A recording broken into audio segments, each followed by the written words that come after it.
Good afternoon.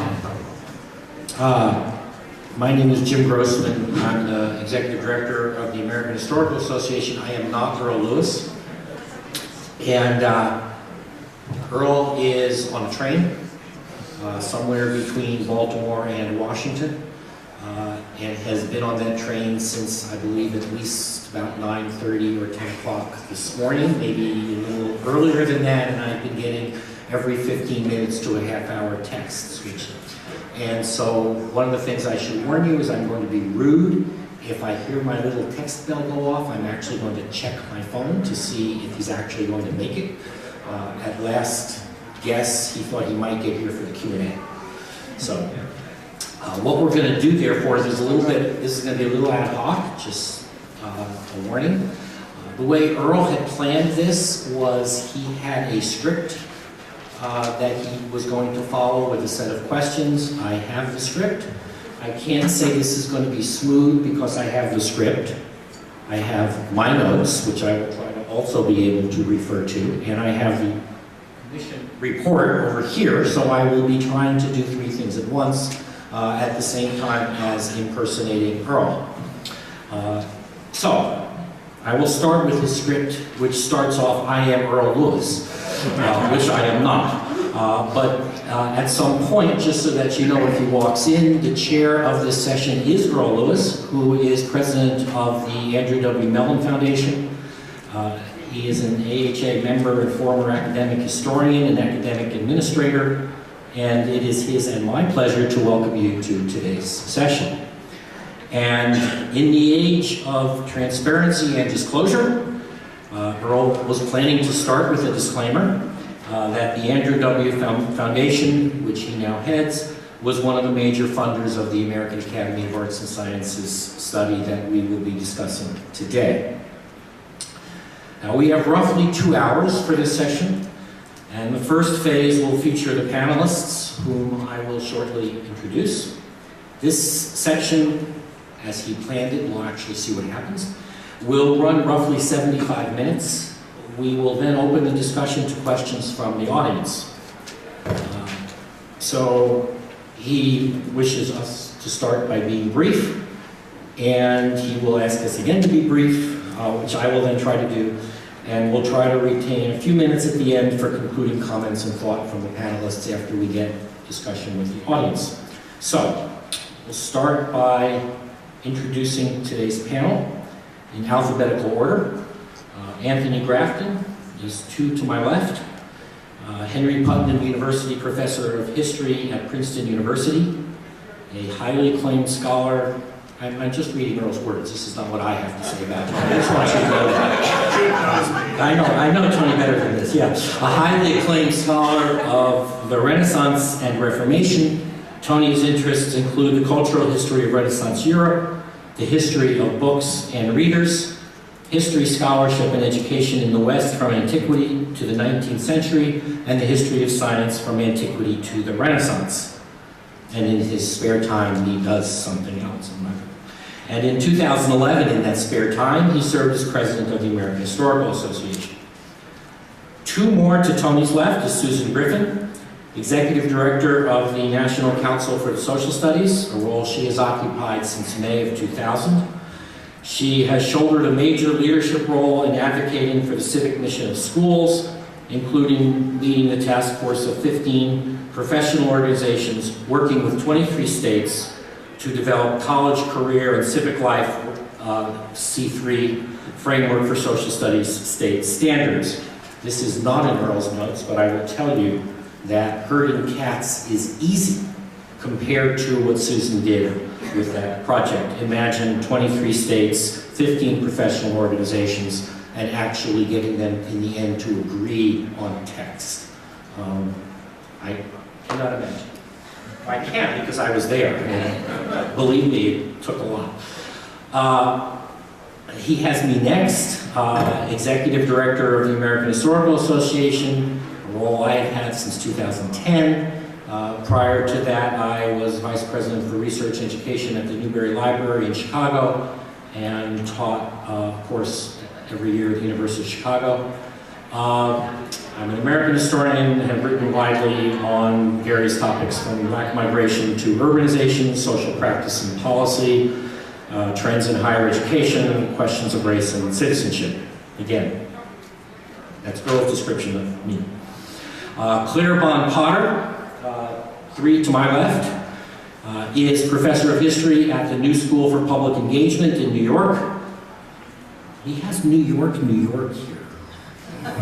She received her BA from Yale University and her PhD from NYU.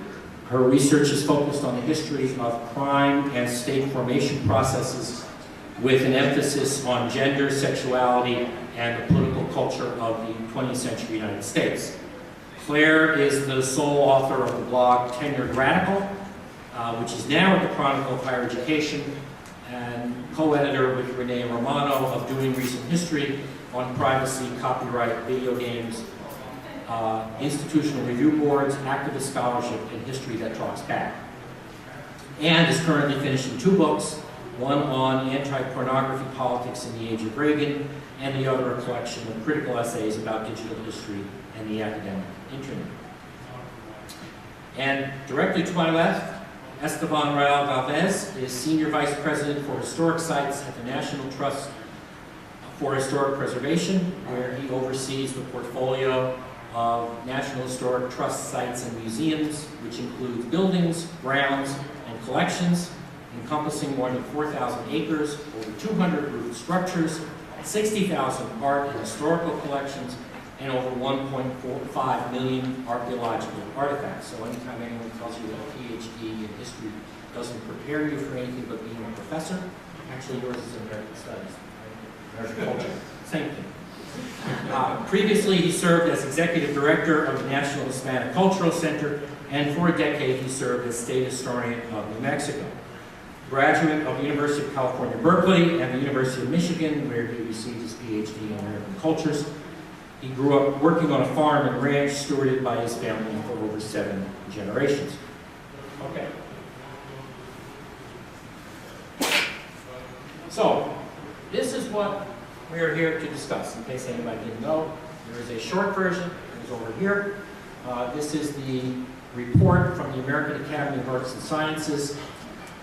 In the preamble to this report, the Academy wrote, or Tony might actually know who wrote it, we live, because it was no doubt written by a person, we live in a world characterized by change, and therefore a world dependent on the humanities and social sciences. How do we understand and manage change if we have no notion of the past? How do we understand ourselves if we have no notion of a society, culture, or world different from the one in which we live? A fully balanced curriculum, including the humanities, social sciences, and natural sciences, provides opportunities for integrative thinking and imagination, for creativity and discovery, and for good citizenship. The humanities and social sciences are not merely elective, nor are they elite or elitist. They go beyond the immediate and instrumental to help us understand the past and the future. They are necessary and they require our support in challenging times as well as in times of prosperity. They are critical to our pursuit of life, liberty, and happiness as described by our nation's founders. They are the title, the heart of the matter. In making this claim, the committee and the Academy go on to propose 3 major goals and several subordinate points. And it is worth repeating them here in brief this afternoon. And so I'm going to go down these 13 goals. If you will tolerate a little bit more. Goal 1. Educate Americans in the knowledge, skills, and understanding they will need to thrive in a 21st century democracy. Support full literacy as the founding of all learning. Invest in the preparation of citizens. Increase access to online resources, including teaching materials. That's the first part. Second, goal 2, foster a society that is innovative, competitive, and strong. Increase investment in research and discovery.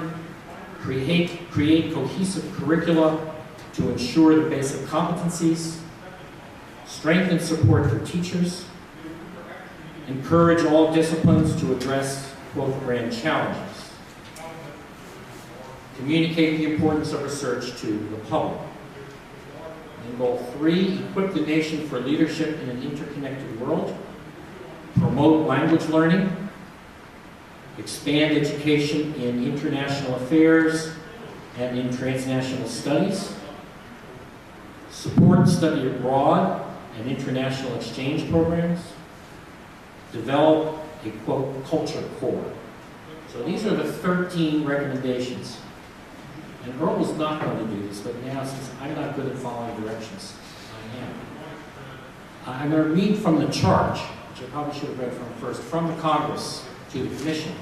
This is what the Commission did, these 13. This is what the Commission was asked to do. Specifically, we ask that this report respond to the following question. What are the top 10? You'll notice there were 13. What are the top 10 actions that are, these were humanists, after all. What are the top 10 actions that our country, including federal, state, and local governments, universities, foundations, educators, individual benefactors, and others, should take now to maintain national excellence in humanities and social scientific scholarship and education, and to achieve long-term national goals for our intellectual and economic well-being, for a stronger, more vibrant civil society, and for the success of cultural diplomacy in the 21st century. So that's what they were supposed to do. And I think to some extent, we are here to talk about whether they did this, and even if they did, whether that was the right thing to do. At roughly the same time the American Academy issued its report, Harvard College produced a study titled The Teaching of the Arts and Humanities of Harvard College, Mapping the Future. And Oxford University's Research Center in the Humanities published Humanities Graduates and the British Economy, The Hidden Impact. Combined with daily press reports, numerous books and articles, and other accounts, a more general conversation about the humanities and the history profession's opportunities and perhaps obligations seem in order. Now to the questions. And I should note that Earl had not sent these questions to us in advance, so nobody at this table has actually seen them. It's like Miss America. Like Miss America. Nobody has seen these questions, so this was, he clearly wanted this to be sort of, and actually I have, since I just printed this 10 minutes ago, I have not seen these either. Now to the questions. What has produced this somewhat defensive moment when the call to justify the humanities and social sciences seems so palpable? When one scrutinizes the data coming from the Humanities Indicators Project, museum attendance, general enrollment in humanities courses, even majoring in history, is now at an all-time low, which I will actually attest. Yet we can't seem to escape the narrative of crisis. Thoughts, Estevan? Yes, I'm reading it. I'm reading here. So let's see. The defensive moment. What has created the defensive moment? Part of it is outlined in the report in terms of decreased funding. Part of it is in some of, at least in one of the goals that has been addressed, engaging the public, that I think has come up in maybe some of the indicators. It's been a while since I looked at the indicators. And if I remember correct, they're dated. They're a little bit dated. And like you, I would probably contest that it's at an all-time low. There is a lot of data sets that have been included in the report. There's lots of charts. But one of the things that we're good at as historians is actually setting the context. And that's one of the things that I think is not, there's not enough context for the data. And there's at least one account that's out there now of someone setting a little bit more context for the data. Jordan Weissman, who argues, and actually the humanities aren't in crisis, lists the data set, and he argues in 1985 was a year when the humanities was in a deeper crisis, at least on campus, and that has in fact gone through a renaissance over the past couple of decades.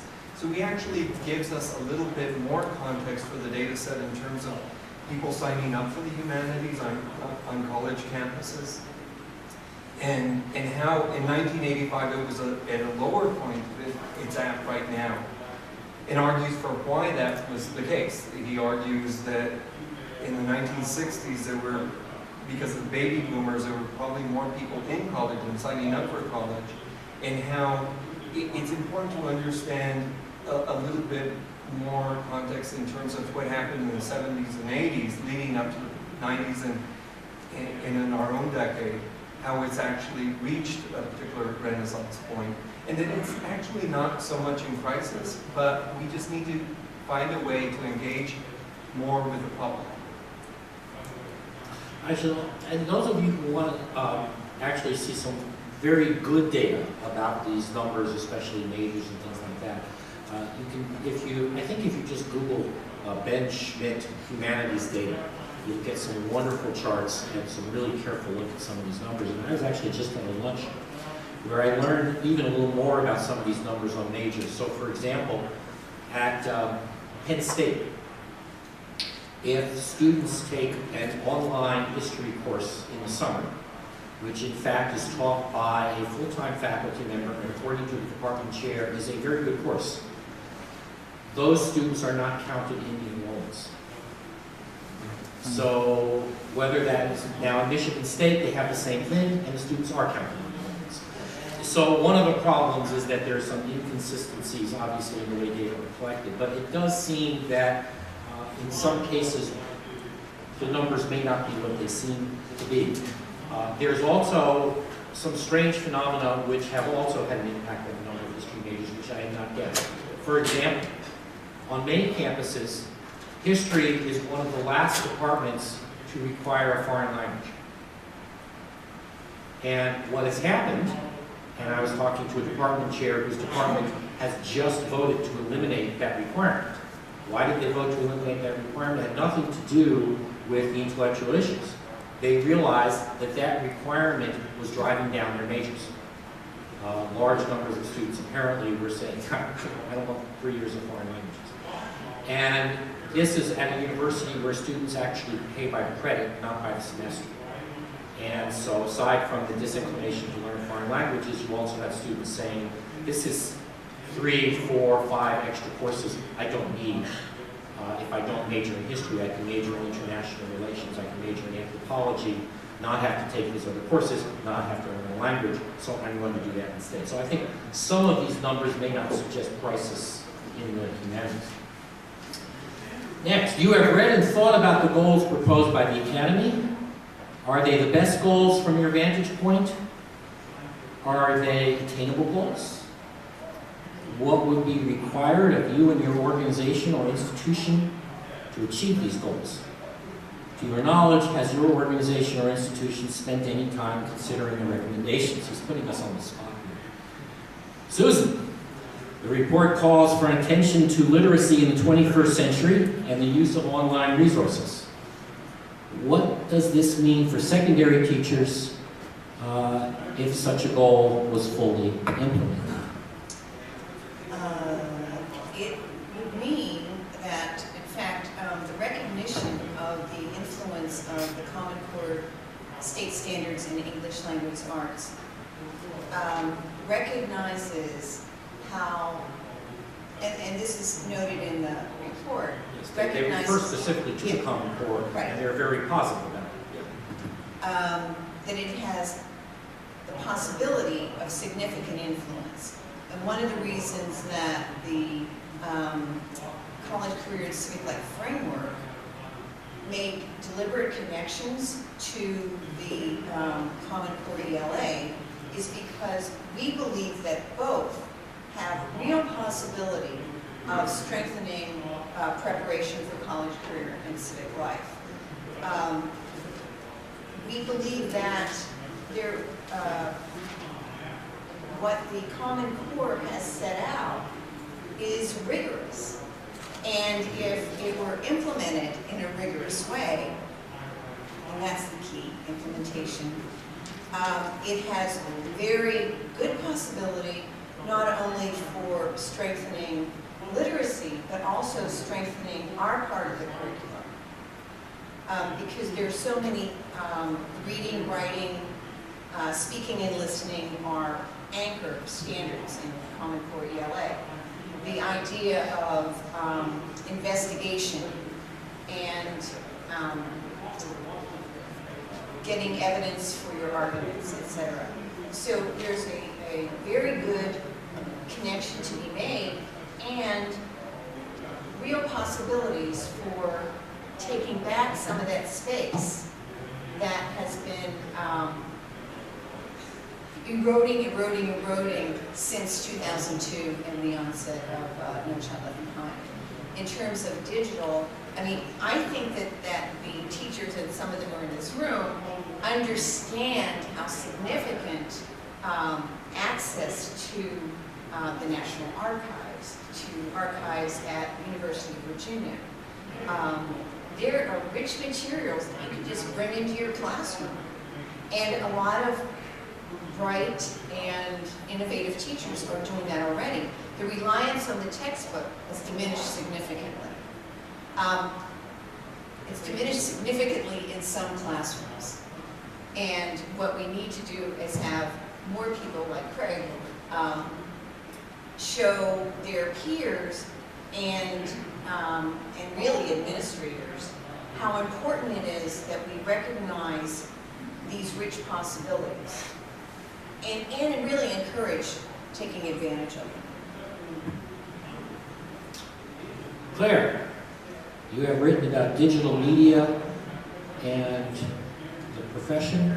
Are new literacies required to complement earlier literacies if one is to be truly literate in the 21st century? I think I'll just read that as your opportunity to talk about the report and the digital environment. Fulminating about the digital world. This is Claire's opportunity to rant. First of all, I want to say how pleased I am to be included in this conversation, and it gave me a whole new perspective on the report to actually be brought into a formal commentary like this. Now, because one thing, before your rant starts, yes, you should be aware there's at least one person tweeting in the audience. Okay, good. Excellent. And you should be tweeting. I want to see this on Twitter. At Tenured Radical. I think one of the things I noticed about the report is that it attempts to say, look, we're in a new digital environment that has all of these possibilities. It has all of these possibilities for making a humanities education available to anyone. And that's a good thing.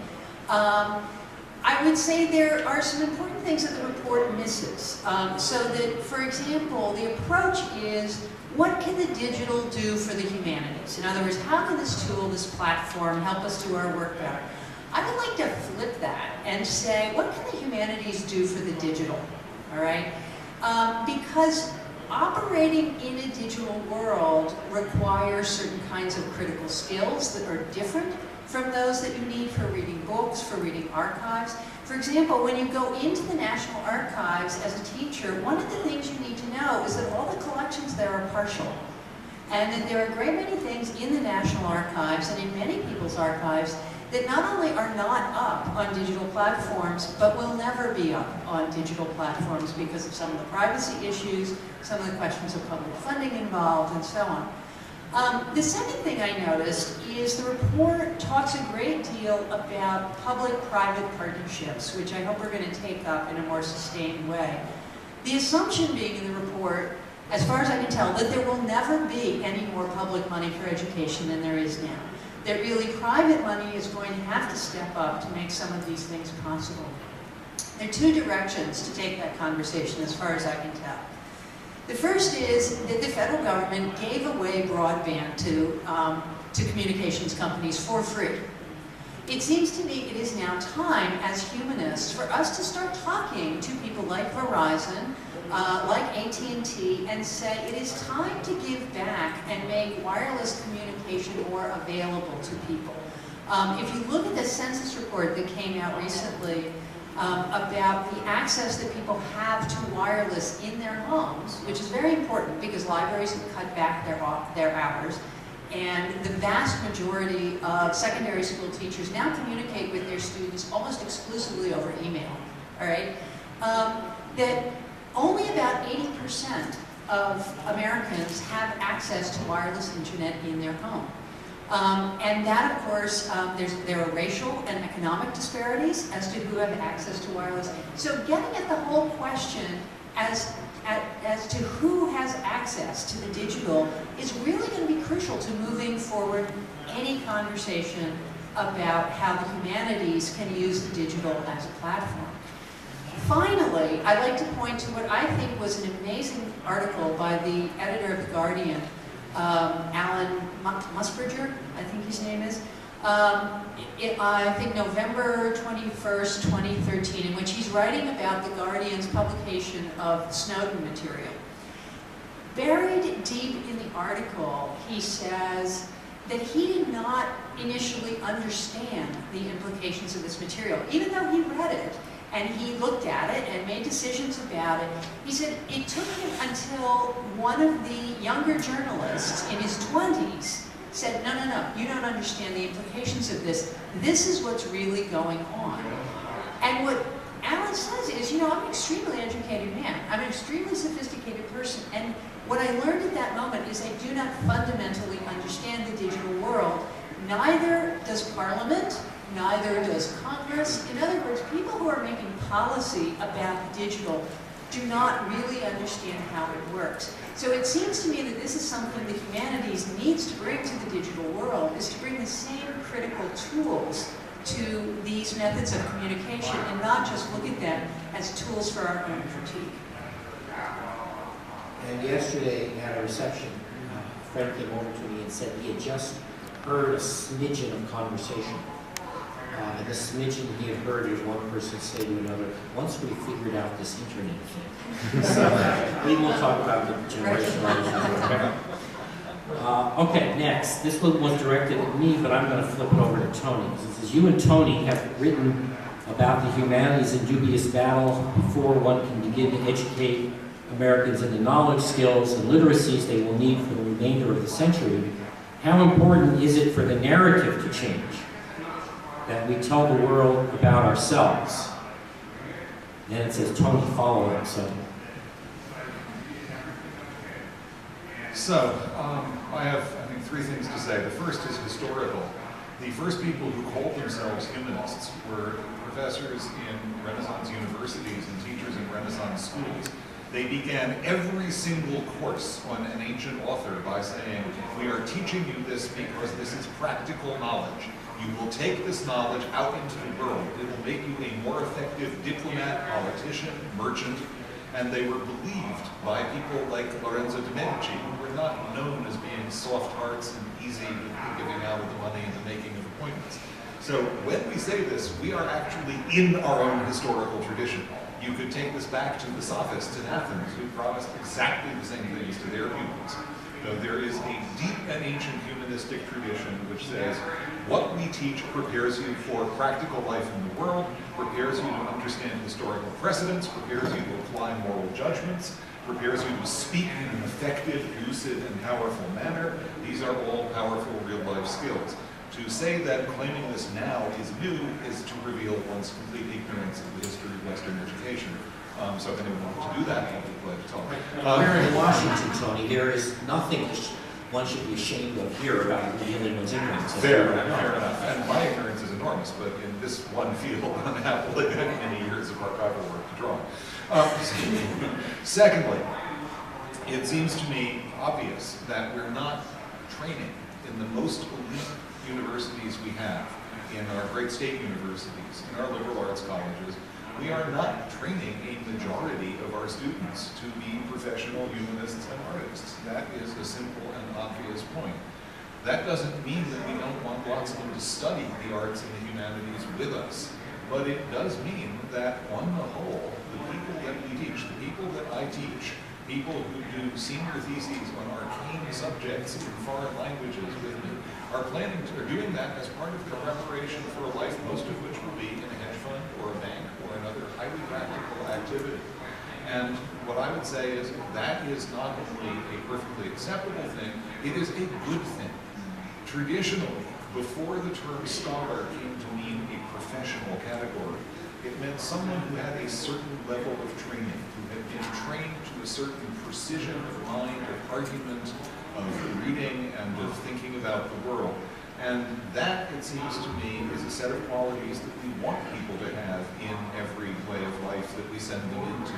And that, for me, is what we are basically engaged at as school teachers and undergraduate educators, and to some extent also as graduate educators, because I actually got too many graduate students for all of them to end up following in our footsteps and teaching. Once again, it's not only that I see nothing wrong in this, it seems to me that sending people educated as scholars, people who are critical readers and critical thinkers, out into the vast range of occupations that keep complex capitalist society like ours operating is one of the things we should be doing. It is one of the things we must be doing. And to pull up the hem of our skirts and say that somehow letting any of our people go out into this is simply blindness. This is what our students do, and it's what they should do, and it's what will keep our society operating as it should. Number three, it seems to me that the most important thing that we need is actual information.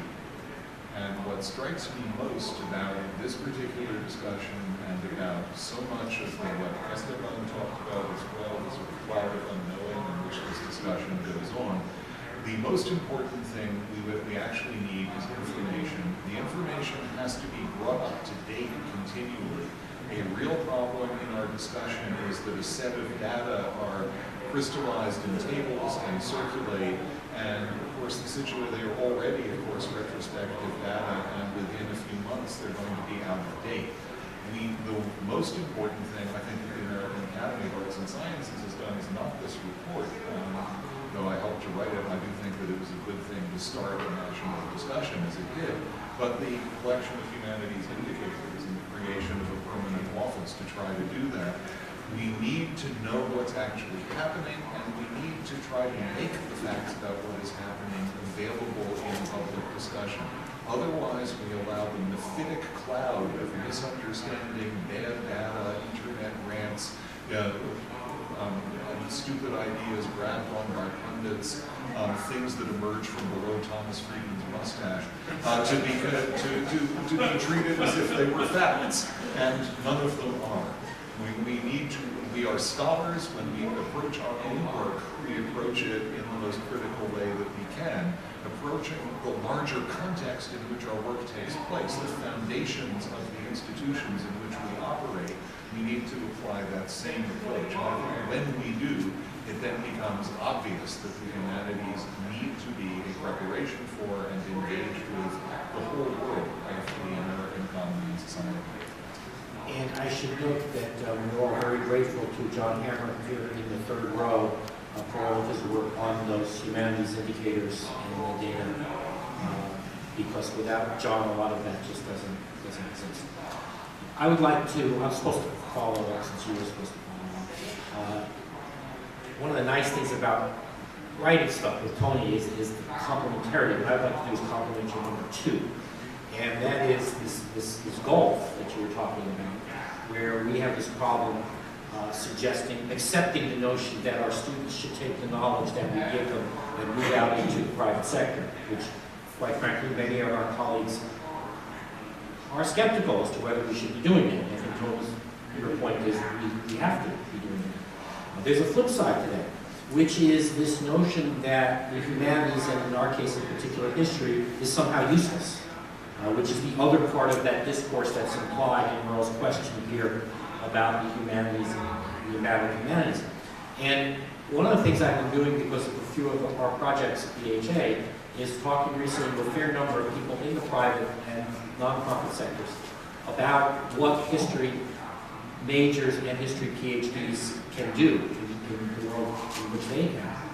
And one of the fascinating things that I've realized is that it doesn't matter whether people love history or hate history. And most people actually fall into one of those two things. Either way, they think it's useless. Because the people who, and it's because people don't know what it is that historians learn and what historians can do. So the people who love history are people who love history because they read biographies of the founding fathers. They get some citizenship lessons from that, they think.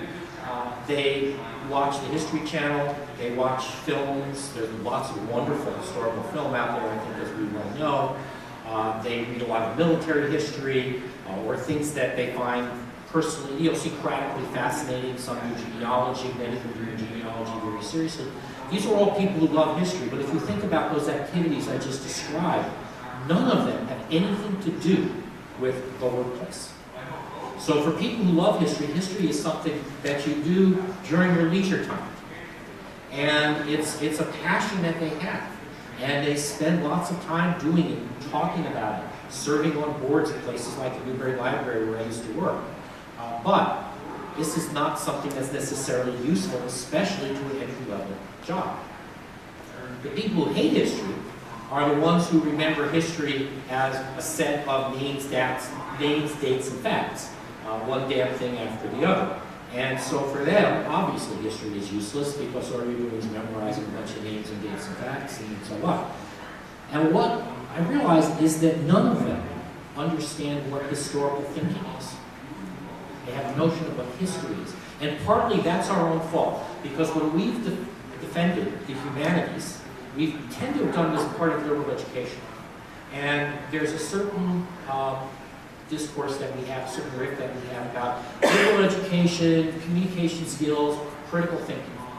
And we talk about critical thinking. We do not talk about historical thinking. And so very few people outside of our world actually understand the concept of historical thinking. And I suspect that that's true in many other humanities disciplines as well, that we're not very effective in communicating to the rest of the world how our discipline trains students to think in a particular way, much more specific than critical thinking, and why that's valuable. And the AHA's tuning project, where we work with people in the private nonprofit sectors and public sectors to help our students articulate what they learn, we showed them a two-page document that describes what the AHA came up with as a set of reference points for historical thinking. And we were getting response from employers who would look at it and say, gee, I didn't know a history student learns that. One was nodding his head, he's seen this as well. Someone from Viacom looked at it and said, this looks like a job description in a company. So it's clear that people don't understand what it is that our students are learning. So I think that's part of that. It's that same gulf that Tony was talking about. Some aspects of the, Estevan, not getting off the hook here. What do you see as the role for public history sites in the work called for by the report? Well, I'd like to actually just take the opportunity to talk about how one of the things that I've been engaged in with my team at the National Trust is doing better history at historic sites. And reimagining how we've been doing it. I actually think that most historic sites, are pretty static and do bad history. But we have the opportunity to actually engage with the public in a very meaningful way because it's tactile, right? You can touch it. As we learned from Socrates, place was the first of all beings. So it has the opportunity we have the opportunity to breathe new life into these places. But if you go into a traditional historic sites, not all of them are that way, but they're static. One of the things that we've been trying to do is to reveal that even in those places that we have frozen in place based on secretary standards of interpretation, is that we have the opportunity to show that these places are layered and that we can tell critical stories there and that they're sensory.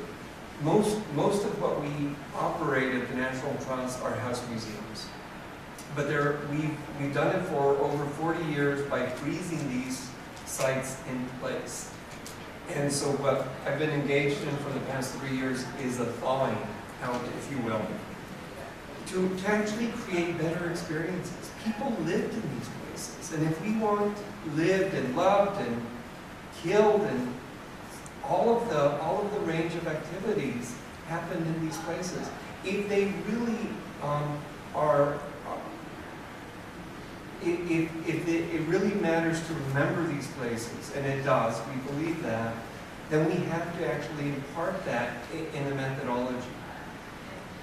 So what we're trying to do is pull down those velvet ropes and find ways for people to come and engage in more meaningful ways so that they can learn the history. If they can sit down, and we can't do this at every one of our sites, but if they can sit down and have a dinner at that place, I think they'll have a better understanding of what happened there and why that matters.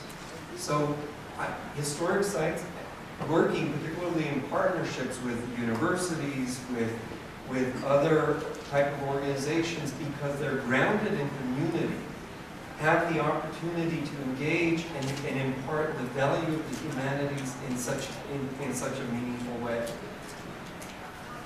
What, I mean, I'd be curious as to my in this regard in terms of, again, this notion of public engagement, the humanities doing a better job of speaking to the general public. You've used the term, and I realize I'm now drawing on your other session, but that's okay. You can enter. Do you already have your other session? No. Okay, so you're advertising your other session. When you refer to the phrase, the period of significance is now, what are you trying to say in terms of us doing a better job of engaging the public in the way that I think Earl's getting at this question? Sure. Part of it is what I've already mentioned, that we've frozen these places to a very particular period of significance. And what that does is actually teach that history, I think. It maybe gives the visitors to the site the opportunity to see what it looked like, but beyond the sensory of sight, it doesn't really allow us to understand that it's much more layered than that. And so what I mean by period of significance is now also, beyond the layers, is that we have the responsibility in these places, because they're based in the community, to engage with the most pressing issues affecting that community. Because context changes around these sites over time, the demographics have changed, that these sites, we have the opportunity to engage with those issues that are affecting that particular community. And so that's what I mean by now. By taking the pressing issues of the present moment and actually peeling back the layers and creating a better experience for our visitors to engage with history at those sites. I'm going to actually direct Earl's next question at anybody. He had directed it to Tony, and I think this is something that, and I especially want to hear Susan's thoughts about this as well. Some aspects of the report seem more controversial than others. What's to be gained from a focus on creating a coherent curriculum if it tilts towards common basic competencies? A lot of us who have engaged this whole discourse that uses the word competencies. Is that a problem? Does that suggest somehow a minimum standard? Does that suggest somehow a standard that doesn't allow for the flowering of knowledge? Is that a problematic term? If you want to just say no, that's fine. We'll go on to the next question. But I'm just curious. Earl's curious, and so on. You know, I think our standards are pretty low if we say basic competencies. I think our expectations, one of our major issues in our K-12 education in this country is the incredibly low expectations that we have of students. Do you think that this report, there's a whole section of this report, basically, on K through 12 and on what K through 12 has to accomplish? Do you think the bar is high enough? And do you think that that what's in the report is sharpened or is Well, tiptoed? I think that the report articulates things very well, but we've never grappled with communicating effectively with policymakers so that they understand the urgency of things like this report. That just hasn't happened. This report doesn't make it happen. There's really nothing in there that says, this is what we need to do in order to move things So in the direction we want. this is actually, now we're getting to what I was most curious, what I was bringing into the room when I wasn't chairman. And that is, there are those 13 recommendations, as opposed to a congressional mandate which said, tell us 10 things to do. So in the K through 12 section, I infer from what you just said that the report does not say this is what should be done. So I'm curious, if you had been sitting on that commission, what would you have said in the report? What should this report have said should be done if this is going to be accomplished? If this is going to be accomplished, we have to have higher expectations of every single student. And that does not say that we are expecting every single student to end up in college, in four-year college. What we have to say is what thoughtful set of content, as well as the skills to apply that content to real-life situations. How do we put together something that does that effectively? Because right now, we're not even trying. And I think that one of the biggest issues in this report, I don't think was effective enough about that, is how we're assessing what students learn.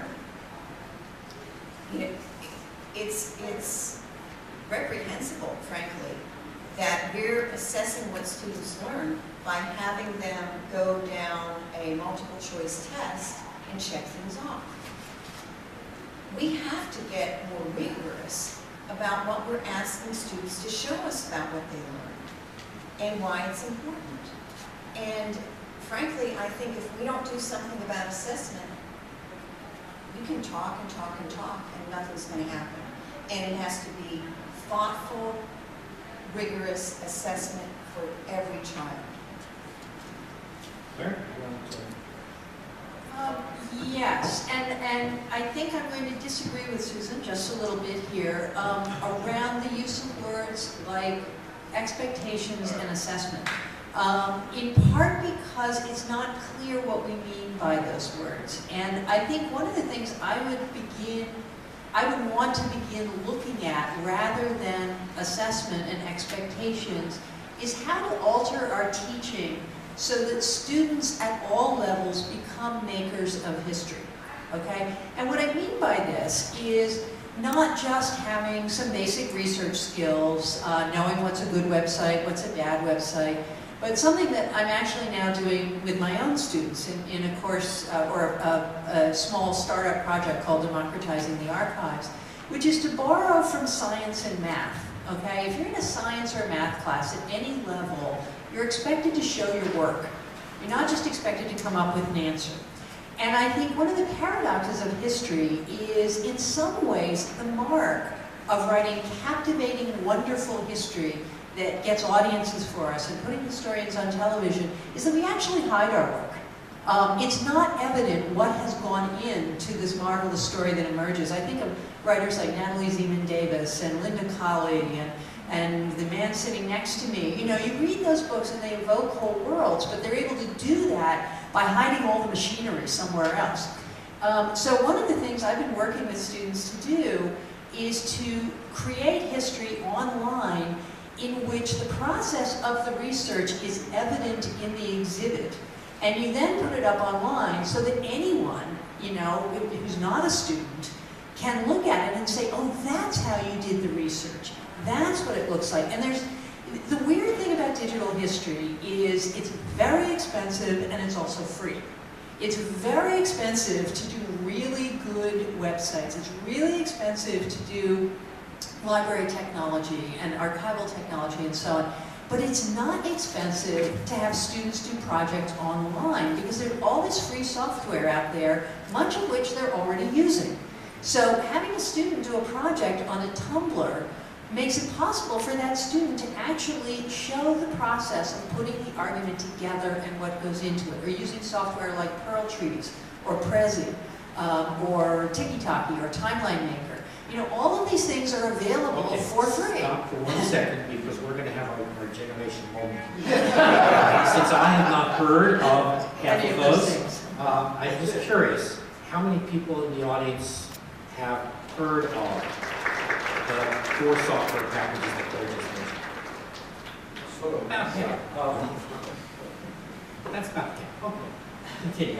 Okay, so I'm going to wrap it up actually by commenting on Jim's comment, which is, I think the other thing the report assumes is that knowledge is transmitted from experts downward. I think when you look at the digital, what we're really seeing is a great deal of knowledge is transmitted from amateurs, from students, from young people upward, and that a kind of exchange between those who are very trained and those who are untrained is actually what's going to produce the best humanities work and the best collaborations in the digital world. Yeah, I think that's wonderful. What you're suggesting is really that the digital world lets you recreate the lost world of the high school history essay, in which in fact you showed your work.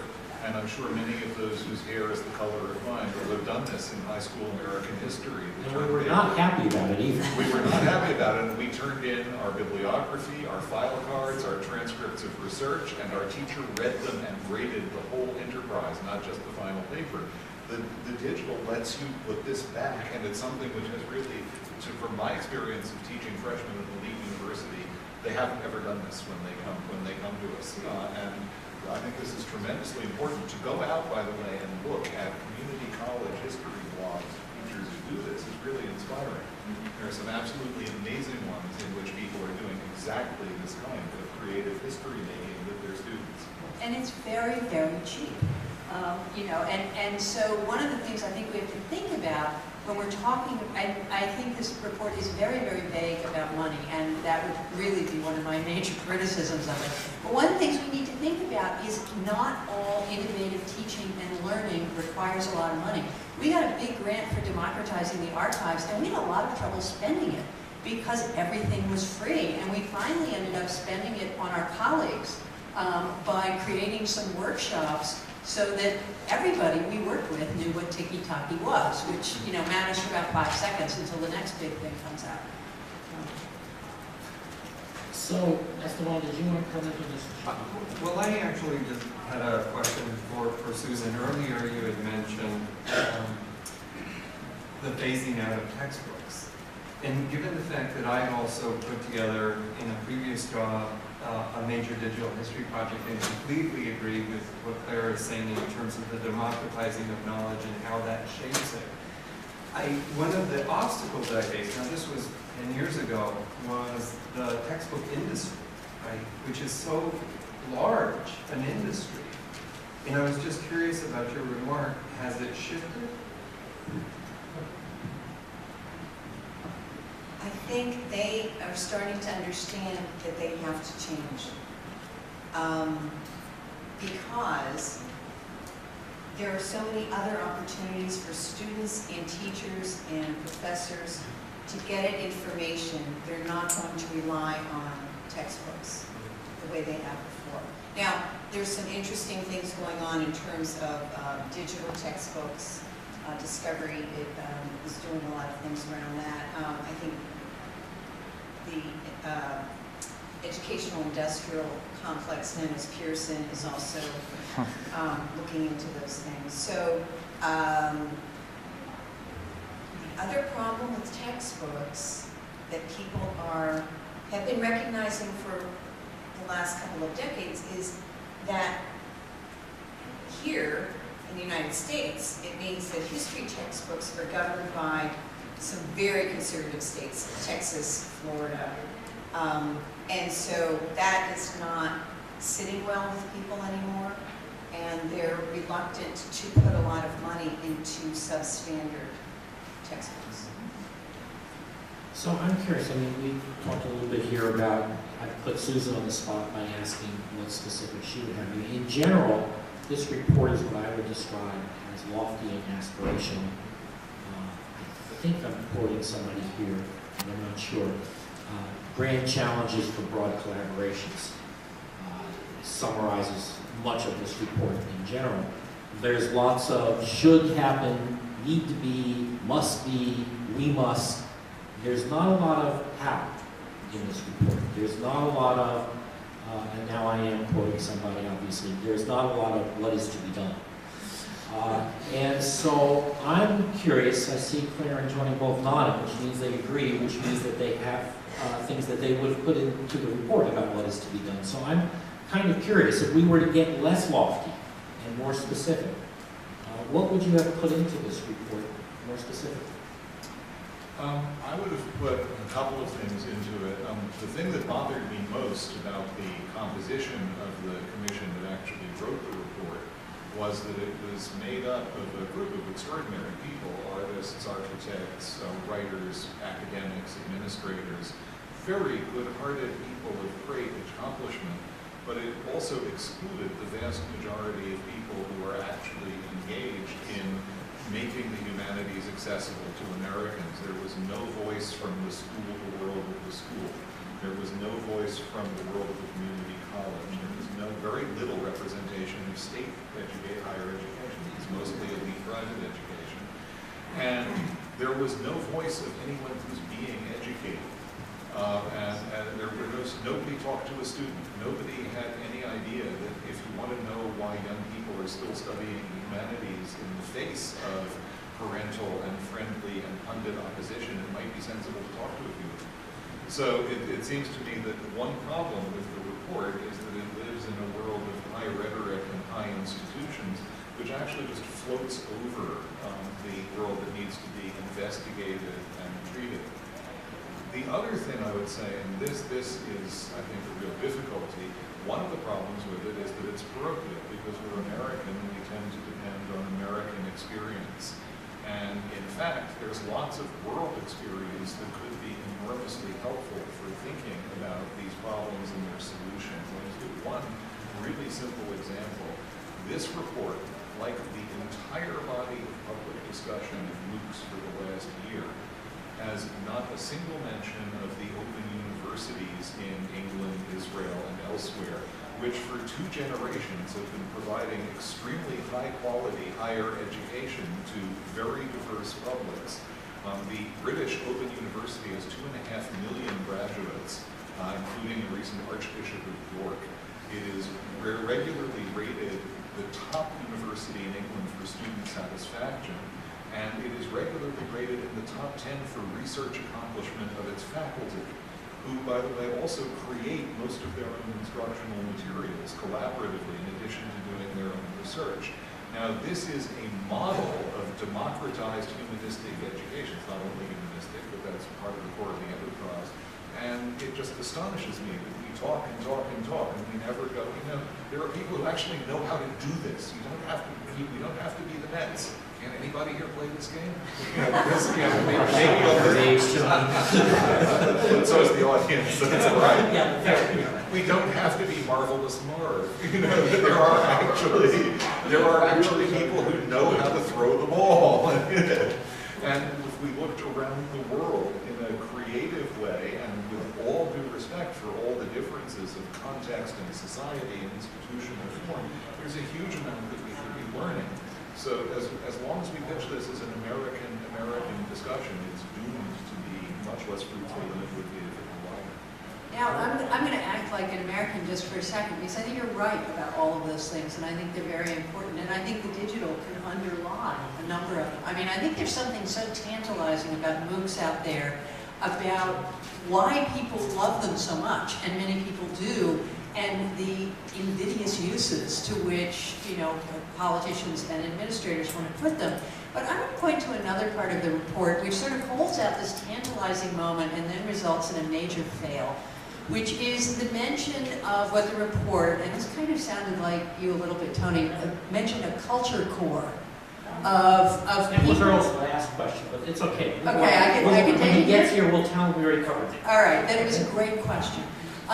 Okay, so this idea of the culture core, as it's framed in the report, are sort of, well, people who don't have anything better to do. You know, they're retired, they're military veterans, they're hanging out, but they, you know, they've got some culture to transmit, and we could somehow organize them to do that. Okay.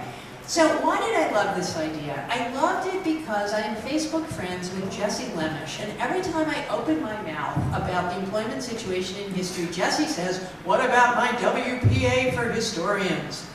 And I say, "Oh, Jesse, stop." But there is this moment where you say, all right, so if we were to ask for government money, what would we do with it? And I would say, you know, matching it with the conversation that Jim and Tony jump-started with Plan B, there are tons of young people, you know, not to forget retired people, but, you know, many people who are retired in the culture industry do, in fact, find ways of putting themselves to use. It's younger people who need to be organized.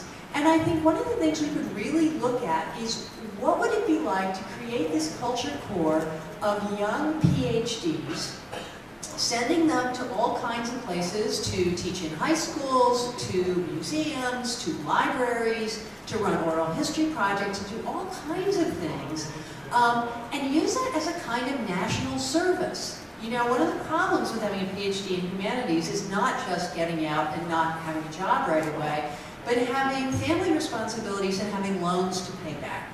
Why couldn't the report actually point to this and say, you know, for not so very many millions of dollars, we could create a kind of vista for PhD humanities graduates and put them to work doing things that are desperately needed, putting arts back in communities, putting historical research in libraries and in National Trust properties, you know, creating programming and so on. And, you know, that seems to me like the thing that we ought to be doing. What is money for? Money is for this. It's for putting people to work and getting the humanities out into communities where it belongs. It's interesting because one of the few specific recommendations that is in the report is it's a much more gentle recommendation along those lines, but it does specifically recommend loan forgiveness for teachers who have strong content background, which would be our humanists that we're talking about. And then I would extend that way beyond teachers. Right, that's the thing, it doesn't go beyond, Yeah. it's much more tame Yeah. than what you suggested. So one of the things that I'm curious about is actually, you know, before we started, I should have done the sort of graduate seminar thing that I had always done when I was teaching, which is how many people have done the reading? I'm just kind of curious, how many people have actually read this report? Because I think it helps if we know that we're talking about something people have read. Okay, so maybe about half the people, so let's keep that. How many will read it is different, I don't know, but it helps in terms of thinking about how much familiarity there is with this. My sense was that actually the tiptoeing in this report actually almost ended at about page 56 or 57 when it got to global competitiveness, where it suddenly became much more assertive, it seemed to me, by saying that, yes, the humanities is useful once we start talking about global competitiveness and national security. Was I the only one who had that sense, or was that yours as well? And how do you feel about that? Well, I would say the national security thing speaks directly to my concern about digital competencies. And what the humanities can actually bring to the study of the digital, not treating the digital as simply a set of tools that is best understood by experts, but the digital as something that's actually core to modern citizenship. So I think, for example, the whole Snowden affair, which I talked about a little bit earlier, really put into public conversation what we do and do not know about how information systems work in this country. The fact that, for example, the government has now turned over all this data collection to telephone companies. Yay. I mean, what would Lily Tomlin have to say about that? And that there isn't a national conversation about about what that means, whether that's a good thing or a bad thing, whether government and industry ought to be watchdogging each other on this thing, and what citizens themselves would say about it if they really understood how all this worked. Vast majority of Americans simply don't understand what metadata is or how it's used. And the government has deployed that to say, you know, oh, don't worry, dear, it's going to be fine. But actually, if people really understood that, if that were a part of an education in the humanities, to be able to take that kind of critical approach to this, citizens would be much more engaged, I think. And the flip side of that, to just play a little devil's advocate, is I think that some people who were more critical of Snowden, not necessarily for what he accomplished, but in some ways the way he did it and things he put at risk, unthinkingly have suggested what would have happened if Snowden had a humanities education. Right. Would he have had a different kind of understanding of context, of implications, sort of flipping that on its side. Earl has more here, but he also was expecting after 75 minutes to open this up to the audience. And we are now at, almost at that, we are now at 70 minutes, so I am going to open it up. And then we can come back to some of the questions that he had brought with him. But I think often in sessions like this, people at some point beginning to squirm and sort of, I have something to say. So, is there anything that people want to bring up? Because we have other things we can do. It's not essential. So. Yeah, the question, I really comments as far. I take the point about the absence of reference to other national experiences. But I wonder to what extent, when you look at the place of history in historical thinking, understanding, in other countries such as EU countries, Britain, for example, is there also a perceived crisis about history? Because there you have a fairly robust examination system, and the expectations are fairly clear. The students are routinely tested, and those test results matter in terms of college going. Is that a type of model that produces a higher level of interest and support for history? Thank you. It's a great question. In general, I think yes, that is, and I'll just give I'm sorry, it's a stupid personal example, but the book that I wrote, which was published in America by a university press and sold the usual model 12 copies, was published in England by Penguin and sold several thousand to a much smaller readership. And you know, it's not, I'm not bragging about my book, but I'm bragging about the British readership. More serious history books in greater quantities sell in England. They do like books, they do like the equivalent of Founders, which is, you know, nowadays especially biographies of 18th century ladies with interesting romantic lives. But they also like analytical history, and big works on major institutions sell in numbers that we can only envy. So I do think that Britain and, you know, British television does, you know, sometimes a problematic, but often a much better job of popular history for popular media history than we do. I think, you know, the case is really interesting because you can come down on both sides. The thing that I'm always struck by in England is that the universities have never abandoned the schools. University history teachers regularly go to secondary schools, public and private ones, to tell pupils in the last 2 years, this is what you get out of studying history. This is why you should think about coming and studying history with me. They eat with and talk to the history teachers. They get feedback from history teachers about textbooks and large books, sort of the just post-textbook kind of writing that are written for schools. And that relationship really does not exist here in anything like the same intention. It actually did for someone, I see someone nodding. There are people here who did participate in teaching American history. This actually did happen here for 10 years. And I'm not suggesting that we could have saved teaching American history, because when the senator died, the program died, and anybody who thinks we could have saved it is a fool, frankly. But we have experience with this. We have 10 years of experience with a model of exactly that, and the report doesn't even mention it. And on the report not mentioning something, I can give up the chair and actually interrupt because I don't have to sit. This is my friend Earl Lewis, who is the chair, and who has been traveling since early this morning through the snow. I think of Dr. Shivago, trained through the snow along the Northeast Corridor. We have your, I printed out your script, so we have it here. So I'm going to give up the chair and let you go. Where are we? We got, Okay. yeah, we opened it up, but we only got as far as this before I stopped following the rules. Okay. Well, good.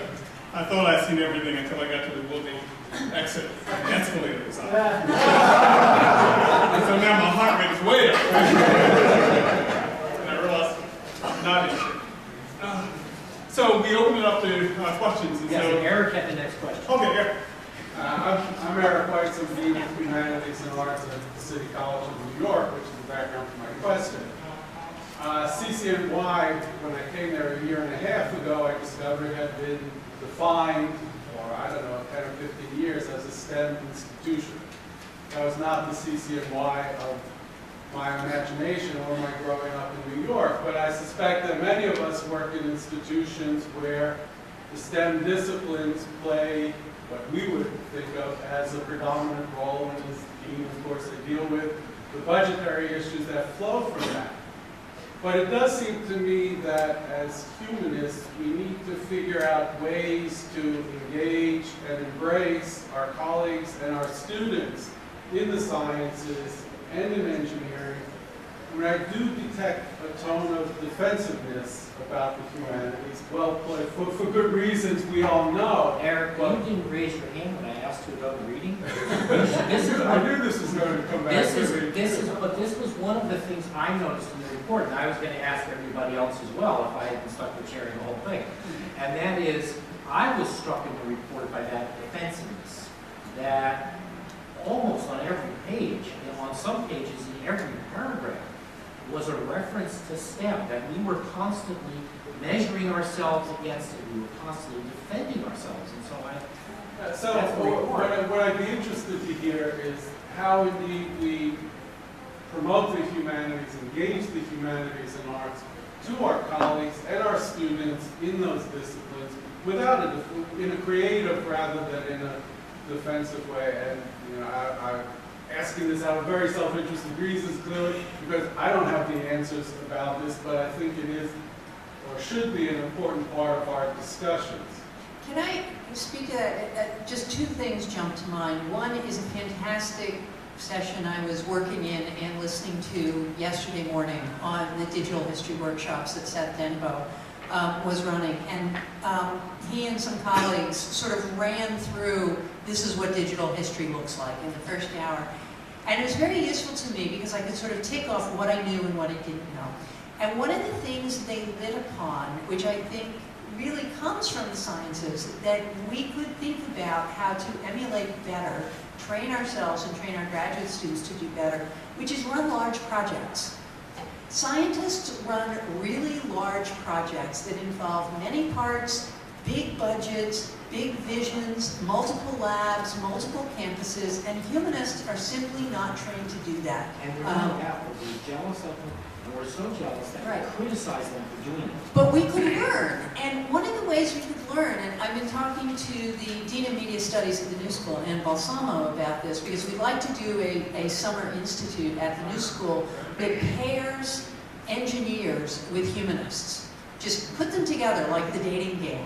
And have them do projects together. Because if you look at some of the really cutting-edge digital projects out there, very often it is scientists working with humanists to create something entirely new. And I think humanists, perhaps there's a defensiveness, but I think it's in part because of what we're not trained to do, that social scientists take for granted. My colleagues at CUNY who are in psychology and sociology are all either working in or running big grants. And that's what they're trained to do in graduate school. I think we really need to rethink how little we are taught to collaborate as humanists, how little we are taught to reach across into the STEM fields and work with people, and how unskilled we have been up to now to running big projects. And of course, the exception to that role are the people with the digital history labs. But that was one thing I heard yesterday in Seth's presentation. I thought, yes, that's what I don't know how to do, is run a big project. I have to learn that. This is actually something the AHA is working on in another project that I'll be able to talk about hopefully more in a few months. But we are trying to think about how history graduate students can participate in teams, team-based projects outside of the humanities in universities. That could be in STEM disciplines. There are engineering projects, for example, that would benefit from historical perspective.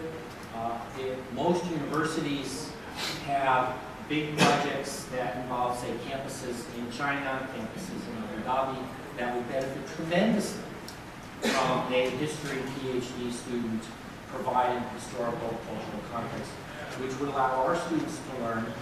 Part of it, and I think the virtue to that is that A, it will teach our colleagues on the other side of the fence the value that we can bring, but also will create a generation of historians who are not afraid to participate in those sorts of things. And I think that's part of the problem, is that our students are afraid to interact with STEM disciplines and with business schools, in part because we demonize them. And so I think part of it is we have to stop doing that. We have to stop saying those people are doing something that is somehow less worth funding than what we're doing. And think about these kinds of problems of combination. Yeah, I don't remotely think STEM people are doing things that are less worthy No, than we are. Many of our colleagues do. But I think there are a couple of other things we can learn from them. And one is just positive. One of the things STEM people are much better at than we are is publicizing what they do. If you look at the website of my university and every other elite university that I know, you would think they were institutions for applied science, because 90% of the articles come from the engineering and applied science labs. And this is nothing against the people who are doing that. They task people in their labs to produce attractive, accessible explanations of what they're doing, get them to the university website, which is basically an honest broker, and will put up whatever they get that is acceptable. Well, they teach We don't know how to do that, and it is absurd that of all people, humanists are, I think, the least effective. Social scientists do it better than we do. Natural scientists do it better than the social scientists. Mathematicians, not so much, but they teach their students visualization skills. Yeah. So you go to their conferences and you see poster sessions that full professors are participating in. And we have 12 proposals for our poster session. When we talked about this last in the AHA's program committee, I had to explain to some members of the committee what a poster session is. And so part of it is they teach their students how to explain what they're doing in ways that are highly visual, more accessible. So we need to know, it's not that we're opposing them, we just need to be able to compete on the same footing and to do it as effectively and attractively as they do. Let me jump in for a second now. Seems like we morphed this whole panel entirely. But to make one other suggestion, which is actually, and it goes back to historians' role. Before there was STEM, there was SMET. And for those who actually worked with the National Science Foundation in the late 1990s, they started talking about SMET until an SF official realized that SMET sounded too much like smut and was going to get in trouble across town. And so they actually changed it from SMET to STEM. It took 8 years for STEM to take hold. I mean, as a way to explain it now, STEM is morphed into STEAM. And there's continued evolution. Part of what I'm suggesting too is that there's a narrative here that actually has been crafted and recrafted again. So it's not a static model of just STEM. There's someone paying attention to the narrative. And then there are others who actually then subscribe to that narrative and they know the thesis centers. And they're actually able to promulgate that thesis centers in many different locations. Well, and last night, one of our prizes, was anybody at the prize ceremony last night? David Rubenstein, who was given our award for history and public service, said exactly that, except he didn't know the SMET part. I had to call that afterwards. But he came up with what was it? It was HELP. Yeah. Historians Do you remember, Jim? Sounds too defensive. No, it was not defensive at all, actually. History eliminates. Yeah. Anyway, he had our acronym for us. There's a statement. It wasn't a series Right. of disciplines. There's a statement. Right. History ensures less pain. History ensures less pain was his acronym for us. You know, one of the things that occurs to me listening to this conversation too is there is something that the humanities does that science doesn't do, which is we are invested in cultural preservation as much as we are invested in innovation and cultural transmission. And it seems to me that that conversation about cultural preservation has been co-opted by the testers. It's been co-opted by, I mean, I don't want to say more generally the right, but it has a tendency to reference a kind of conservative vision for education that shuts out a great many of the accomplishments of the humanities for the last 30 years. So I think one of the things we might want to think about is how to reframe and rebrand, if you will, cultural preservation and the keeping and transmission of things that we value over time and helping to renew them for new periods in history. There's one question from the floor, and we'll roll these in. But just to build, I'm coming from a high school experience, and I think one of the other things that we don't do very well, that the sciences and maths and the STEMs do well, is that they publicize the types of occupations that those future students will go into. And I think they get excited about those the way that we in the humanities don't do in high school.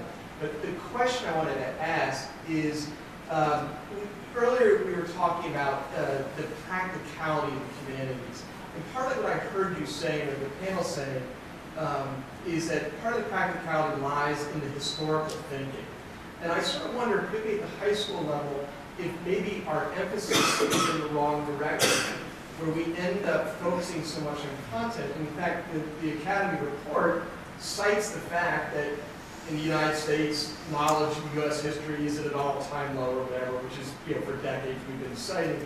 But of course, it's focused on content, not necessarily historical thinking, which goes back to your point about testing. But I do sort of wonder if we're focusing on the wrong thing, if we become so content-focused that we lose sight of what we're really trying to get our students prepared for in college is that historical thinking, is to delve more deeply into that historical thinking. So I guess what I'm asking is, those of you as teaching future students of mine and maybe others, what do you think about that? That's the one that you want to pick us up, or It's a different one. okay. Anyone else? Oh. I'm struck by something that keeps coming up, and that is we're not communicating what we have to offer. And we're not doing it at the policy level, we're not doing it with parents very effectively, we're certainly not doing it with the Department of Education. And we have so much to offer, and one of the issues that someone pointed out about who the authors of this document are, I mean, why can't we have some thoughtful star business people talking about, I mean, if you look at how many people have had a liberal arts education and then go on to do some pretty amazing things, we don't highlight that story. So we're not telling a very good story for ourselves.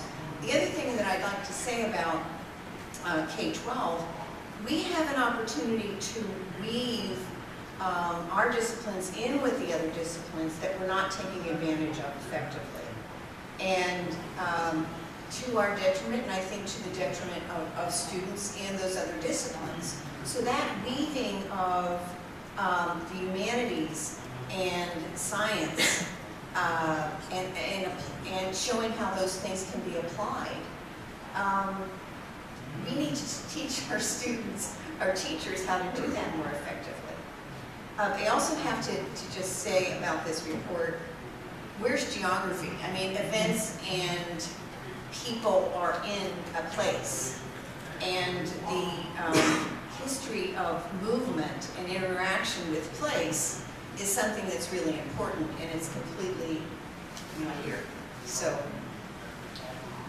I just wanted to pick up on a couple of points. I appreciated Claire really talking about the potential points of intersection between science and the humanities, where it's already happened, really focusing, we have the opportunity to focus on that, highlight it, and actually make that better. Maybe it's because I'm trained as an interdisciplinary scholar, and I've resisted the disciplines in some way, or at least found a way to couch myself in a way in my training that we actually need to think outside of those boxes. But maybe it's also because I was raised that way, raised in a way that where I was in New Mexico, understanding the interconnectedness of everything. Science also is a story, right? There are particular mythologies based on it. And so if we find those points of intersection, not only in terms of how science and the humanities, I actually think humanity, we're limiting how we're thinking about humanities. We have to broaden that tent to see it as all-encompassing. Once we do that, I actually think we'll see those points of intersection in a clearer way. Thank you. Say one thing, but I agree with that, but I would like to say we need the disciplines, we need the creative tension between the two. Another case we haven't made, I mean, any reasonable person knows if you don't understand nature, she bites you in the butt. Very few people in America realize if you don't understand history, Leo bites you in the same place. If you don't know the difference between Sunni and Shiites, you actually do run into very serious problems. If you don't know America's racial history, you run into serious problems. That is also, it's not a case I would make instead of yours, but it's another case that I think we've really failed to make. This is serious knowledge, it has real world consequences. If you don't have it, you suffer. That's a case we also failed. I have a question about this disciplinary conversation. So I've just noticed during the course of the conversation, the panelists have kind of slipped back and forth between talking about the humanities collectively and history in particular. And I've heard, there's similar conversations. The MLA is next weekend, and there's probably a panel there talking about the heart of the matter as well. And I also I haven't read the heart of the matter, but I've been kind of following this debate, and I know when the New York Times did their Room for Debate feature about this crisis in the humanities, interestingly, I think it was entirely historians who were commenting on it. So I'm just curious what all of you think about as the AHA, should we be emphasizing historical thinking and history as a discipline apart from the other disciplines in the humanities, or do you think that there should be more of a space for, and then you were just talking about broadening the humanities even more, or should it be kind of a collective endeavor among all the humanities disciplines, or Yes. I mean, I actually think that thinking about the humanities more broadly as an interactive critical field is very, very useful to us. I also think that lighting down on particular moments where we highlight the role of history in the larger categories that this report talks about: citizenship, leadership, global security, and so on and so forth. Those become very important, and there are things already in place that are opportunities that are often missed. I realized this last year when my nephew, who was in the 7th grade, in a city who will remain nameless, but he adores history, absolutely adores history. Ever since he was a little kid, you say, what do you want for Christmas? He says, oh, a world history map, This is what he's like. So he was very excited at the first year that he was allowed to compete in National History Day. Everybody in the 7th grade at his school wrote to faculty members at the local prestigious Ivy League university, to their history department, and none of them received a reply. None of them, from any member of the faculty. Now, let me tell you the good side to this story. When he came to me in tears and said, we're not going to be able to compete because there are no faculty, can you be our collective advisor? I said, no. So I sent out a call to all my friends and said, you know, the 7th grade at this school needs advisors. Can you please tell me if you're willing to do this? And what I discovered is that the vast majority of public universities had a graduate student who was in charge of National History Day and getting the faculty organized to partner with the local schools. But by and large, my colleagues from private universities and extremely prestigious ones, the ones that really get the most attention in the historical profession, did not. They were all available. Okay? And so I think there are these moments when we not only have to say history matters in a particular way, but we have an opportunity, we have a space that we're really not cultivating in the ways we ought to get out there and make the kind of visits that Tony's talking about happen in Europe as a matter of course. Very quickly, obviously as Executive Director of the EHA, I'm going to talk about history as a discipline, but I think that there are opportunities that one has by focusing on history. There is no sociology channel. There is no literary criticism channel. There is a history channel.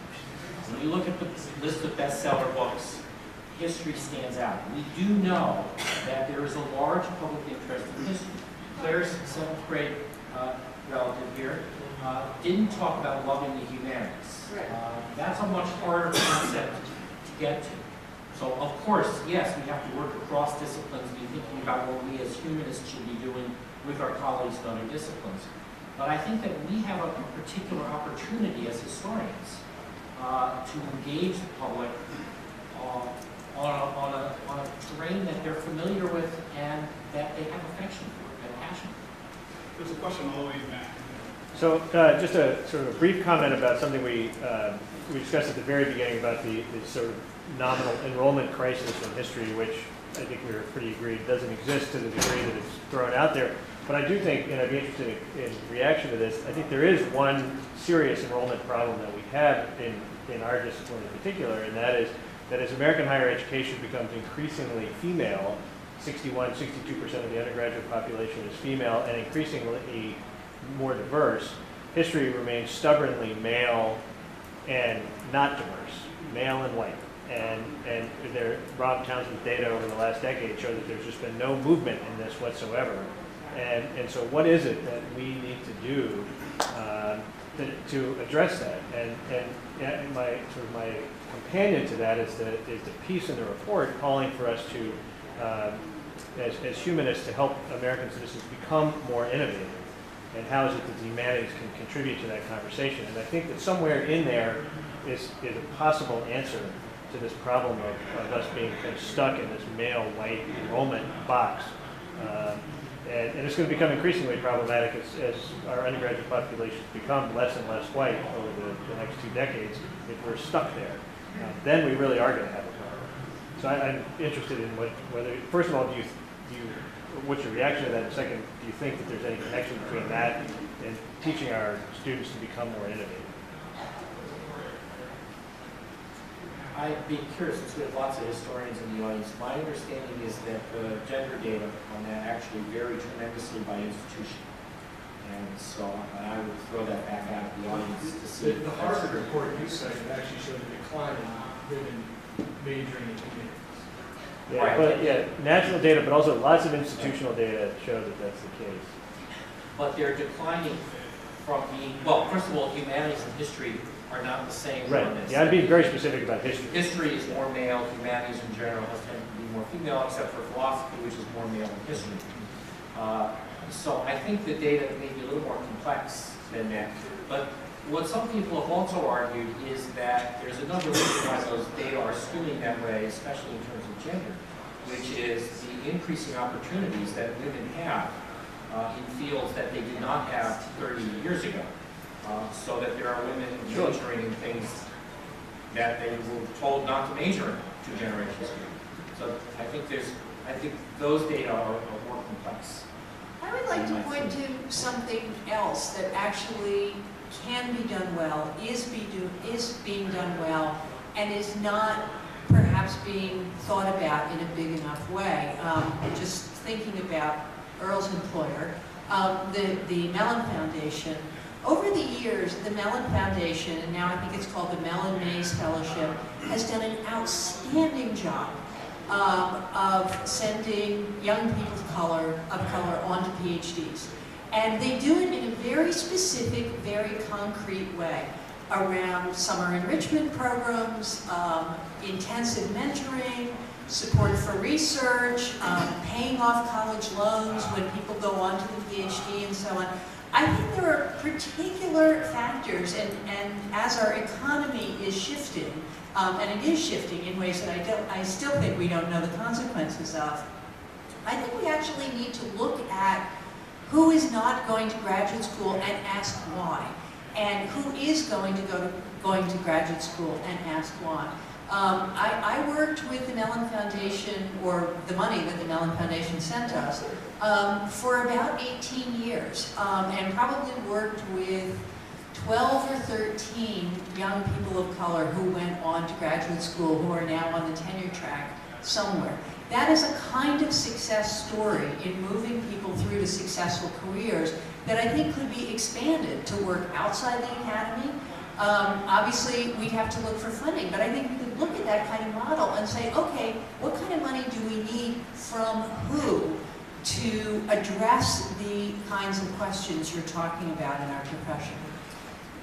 Since the Mellon Foundation has been referenced, let me make one quick observation. As we move forward and look at the demographic profile of the U.S. over the next 20, 25 years, there's a body of research actually in the social sciences coming out of psychology on intergroup relations, and talks about the intentional design of curricula that are important for actually the building of a diverse undergraduate population. And that research actually needs to be understood more deeply and widely. And I think part of the challenge, going back to, as to whether we're talking about humanities and the social sciences writ large or history profession specifically, I think from at least where I sit, it's not either or. We have to actually do both. And in fact, we need to become more conversant with literatures in other fields to actually be able to design the university setting that matches the demographic transitions that we want to project. But that also includes STEM fields, because everything that we're beginning to learn about how students learn, which relates, I think, very much to the question, some of it's coming from neurosciences, and so it's actually coming from STEM fields. Well, it's coming out of the research that the cognitive scientists are actually developing based on their new platforms and online learning, which is a question I want to pose in a few minutes. I just wanted to say that I think on this question of academic historians or humanists more broadly speaking connected with the larger American public, it's important to bear in mind what we're dealing with. In other words, I don't think it's just a question of marketing and spin.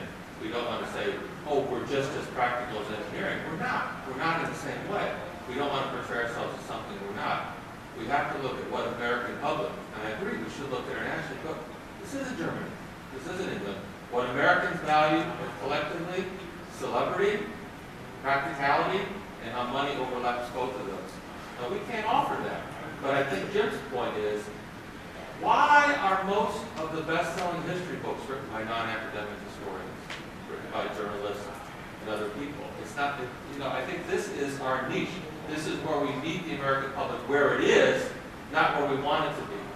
In other words, I think we're talking about trying to change the public and make them, either we market ourselves differently or we change the public and somehow make them understand how great and important we are.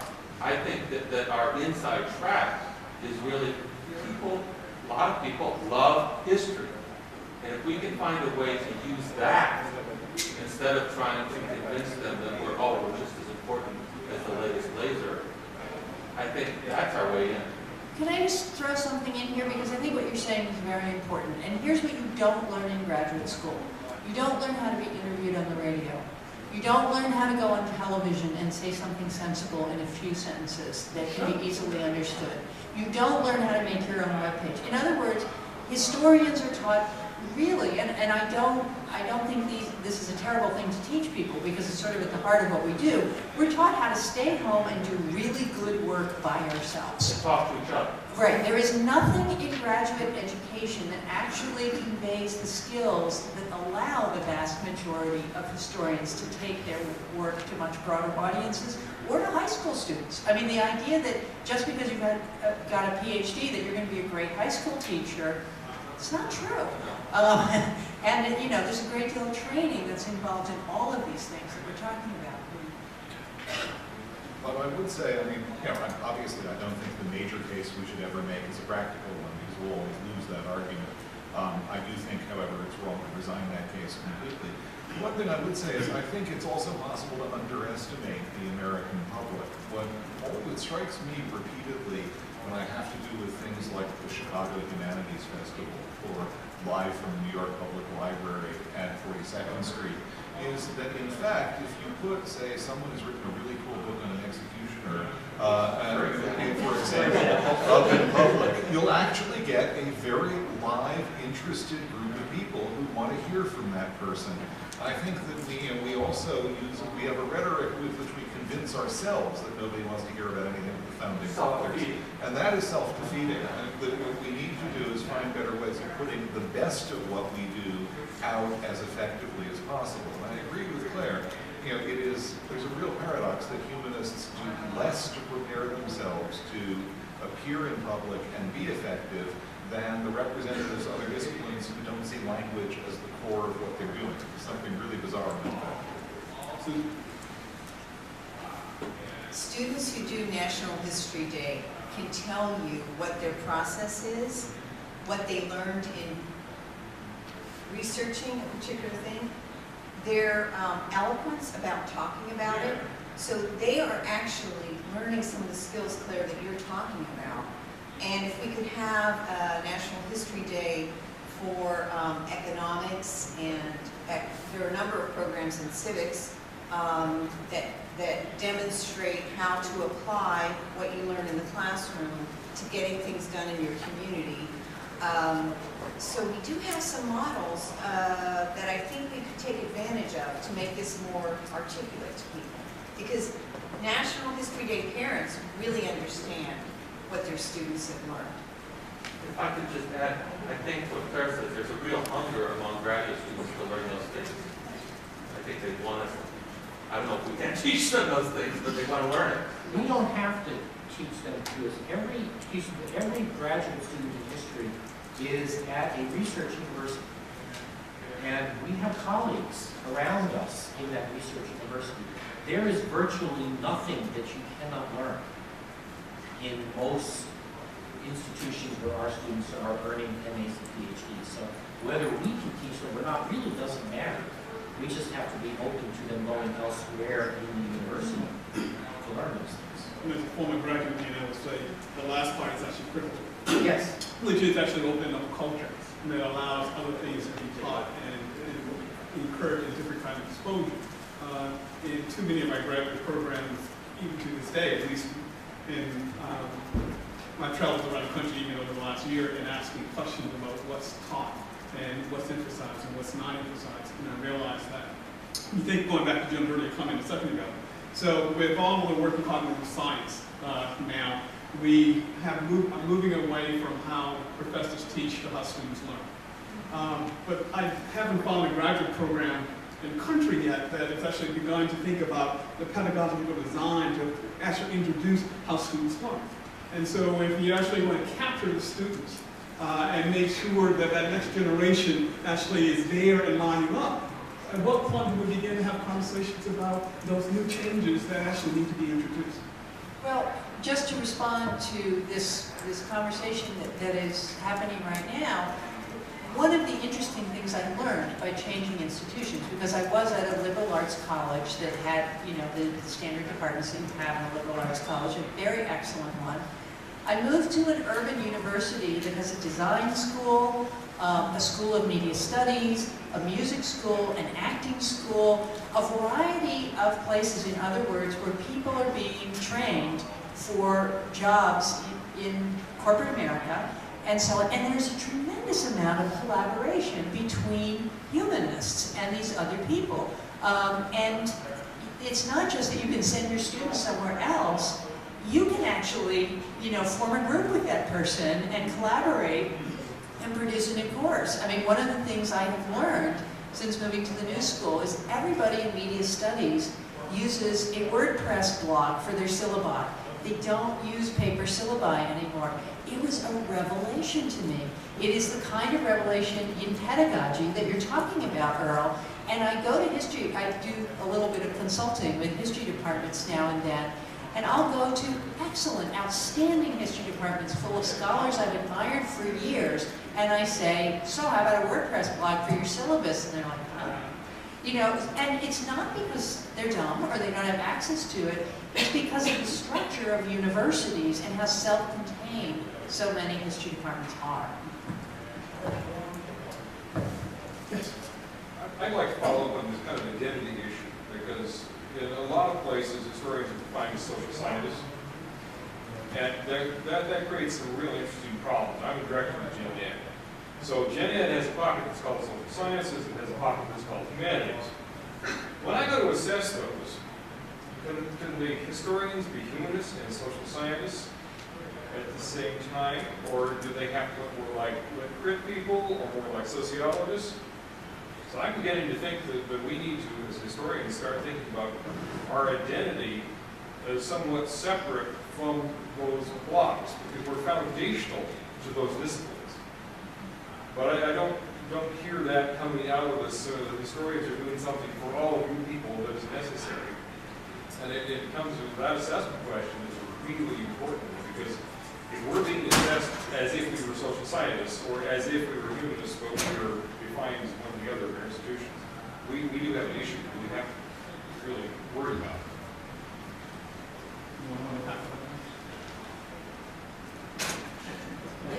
I think it's also not a stable identity. In much of the profession, we've moved from a more social scientific to a more humanistic identity over the course of this century. And that's visible in the textual research, it's visible in publications. Humanities remain book-centered, and we've moved away from what was a much more article-centered culture in historiography in my lifetime in the profession. So in that sense, it's not only we have to assess it, but it keeps changing, and no doubt will continue to change.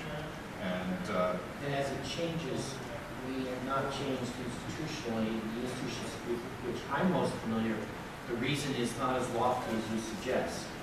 That by remaining in the division of social sciences in most universities, we have a somewhat higher salary than we would if we were in the humanities cluster. And so therefore, even as we become humanists, we stay over there with the social scientists in order to have the salaries. And a lower teaching load. In some cases, lower teaching load. Yes. I just had a question, something that we haven't talked about, but I'm going to pick up on something Claire, you alluded to. And this ran kind of the kind of conservative nature of the report we talked about at the beginning, and that is the complex political environment in which the humanities operates. And there was nothing in the report that discussed that, and it seems at many levels that influences what we say, how we publicize what we say, and how we deal within our institutions that worry for some reason about what we say. You know, I think politics was really the elephant in the room in that report. And I think the kinds of hesitations, the failure to create suggestions for acting and so on, have everything to do with the atmosphere you're describing. One of the things I was thinking about federal funding is, I just read a book about an artist named David Wojnarowicz, who was one of the NEA 4. And, you know, a big absence in that report is the collapse of funding for the arts, really, which was one of the legs of getting humanities out into the public, was funding for public art, and that's really gone. I think the report was almost falling over itself not to do anything that might be interpreted as political. And I think you're right, it puts us in a very difficult situation, because to actually take that on and move affirmatively then creates the possibility for vulnerability to political backlash in what we're doing. And I certainly think the testing and schooling environment is a template for that. Is there another hand? Yes. I sort of have a question about how the humanities are being defined here, and I mean, it seems almost like it's history and the languages and other things, not really sure what fits in. And I mean, like media studies, for example, or some, it seems like even within these disciplines, there's really a divide between quantitative and linguistic approaches. Within sociology, political science, psychology, and even things that might be considered like STEM disciplines like epidemiology, has a really pretty strong kind of social aspect to it, which could benefit a lot from humanities kind of perspectives, right? And one of the things that those other more quantitatively oriented sort of approaches have in common is a more collaborative approach. I think there's plenty of room for kind of humanities-minded people to be involved in even STEM kinds of things. And given just the big changes that seem to be occurring all over education and universities, I mean, what exactly is what is the definition of the disciplines and these larger, categories of like humanities, the sciences? It seems to me like it's a really big part of this question. I'm just curious, what panelists think about it. Well, let me just say one thing which draws in a very, very narrow evidence set, which is there's actually a reason why humanists were not as involved as they might be in the sciences at my old institution, which is the way the sciences are taught. There are lots of students who go to college wanting to do science and who are washed out very, very quickly in the big introductory courses that science specializes in. And I think one of the things that history does very well is we've actually thought a great deal about what kinds of settings actually work in an introductory course. We put together freshman seminars in which we get students intensively involved with primary documents and so on. Sciences work in the opposite direction. They test the heck out of people in the first 2 years, put them through a boot camp, and at the end of the day, probably about a quarter of the students are left standing, and then they go into intensive research projects. They're trying to filter and we're trying to recruit. Well, exactly. And I think, there is a room for the humanities and the sciences, but that will require us to engage our colleagues in the sciences and say, you know what, we're getting a lot of the students that you're sending away. What kinds of settings and collaborations do we need to establish to work more closely to give students real choices so that your scientists have a humanities education and our humanists have a good scientific education? Yes. So piggybacking on that, on your comment about the differences between how the intro courses are taught for sciences and history, something that I'm noticing a lot at an urban public university is that there's a lot of institutional resources devoted to making sure that our often underprepared students can pass Biology 1 or Chemistry 1, because those courses are defined in a highly standardized way by, for example, the medical schools. Students have to do a certain set of things that's very concretely nationally defined when they go to pass Biology 1. And history departments have an almost idiosyncratic range of things that they teach in the intro course, depending on whether you have an intro for majors and mixed with an intro for non-majors, depending on whether you have a core curriculum that you have to teach. And I was wondering whether you could speak to that sort of range of what we do at different institutions in humanities and how that might bear on some of these questions you're working on. I think for the commission, now something I was struck by, I think for the commission that goes back to Tony's earlier comment that the commission really included people from only one world of the academy. And so I think one of the things that we do have to be much more aware of when we do these kinds of studies and these kinds of reports is that there are 3,500 to 4,000 institutions of higher education, 4,300 institutions of higher education in the United States. And I hate to sound like a patriot, but that's one of the great things about American higher education, is that there are these 4,300 college universities. The tragedy is that most high school students are not given the adequate counseling to help them choose which one of those 4,300. But if they were, that's really what we need to be thinking about, is that variety. I think part of the answer to the other issue also, though, when I mentioned earlier that this commission tiptoed, and then Claire, you talked about it tiptoeing around the politics. It tiptoes in another way too. It tiptoes around us. There is very little criticism of us.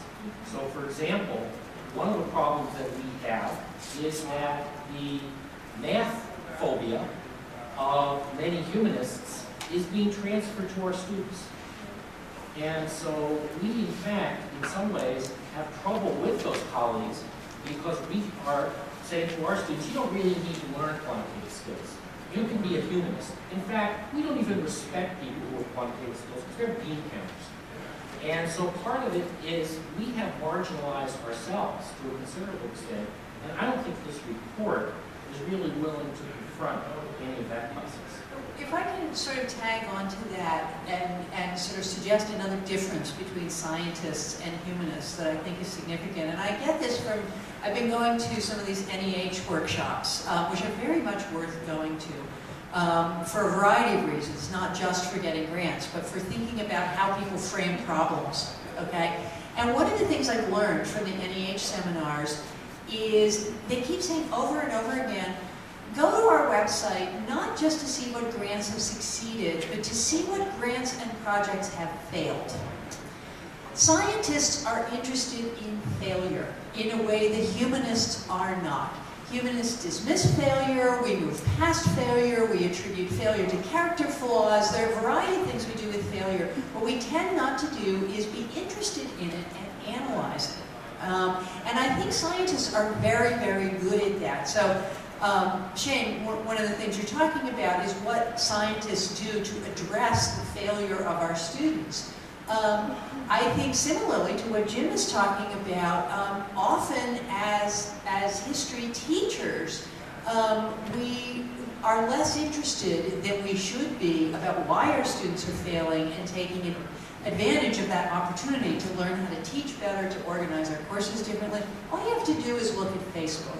And there are so many people on Facebook complaining about how terrible their students are and the awful things that their students do. And I always look at them and say, you don't think you're responsible for this at all? You don't think there's any context you created in which this was a logical student response to what you did? So I think thinking about failure is something historians need to do more of. Could I just say one thing? Sure, and there's one last question. One thing I do think that unites the humanities that this report really ignored, and man, not some culpa, I've contributed at least 7 words to the report myself, is I do think there was a relation between research and teaching is different in the humanities, and I think that's one of the things that actually unites the things that I think of as humanities. That the kind of knowledge we teach ideally by teaching students to make it.